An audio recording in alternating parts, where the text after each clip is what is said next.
कराची के इलाके मलीर बर्फ खाना के स्कूल में कायम इम्तिहानी मरकज में तालिबात की जमीन पर बैठकर इम्तिहान देने की शिकायत पर पेश रफ्त हुई है। मैट्रिक बोर्ड ने जिम्मेदारों के खिलाफ कार्रवाई की बजाय प्रिंसिपल को ही मुअत्तल कर दिया। मजीद जानते हैं डॉन न्यूज के नुमाइंदे सैयद वसीम से। वसीम, बताइएगा प्रिंसिपल को मुअत्तल करने की वजह क्या सामने आई है?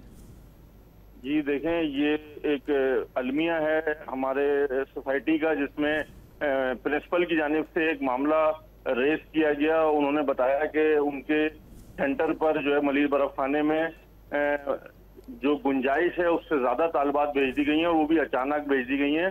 तो उनके पास फर्नीचर की कमी है, और जब उन्होंने इस मामले को उठाया तो उसके बाद वजीर जामियात ने भी जो है वो उस सेंटर का विजिट किया, और उसके बाद जो है वो चेयरमैन ने भी उस सेंटर का विजिट किया, और तमाम हकाइक जो है वो उनके सामने रखे गए प्रिंसिपल की जानिब से कि यहाँ पर फर्नीचर की कमी थी और तालिबात जमीन पर बैठकर इम्तिहान दे रही थी। तहम उसके बाद जो है वो बोर्ड के 2 सीनियर अफसरान को मुअत्तल किया गया, और जराया में ये बताते हैं कि वो दोनों सीनियर अफसरान जो है वो अभी भी अपने ओहदों पर बरजमान है।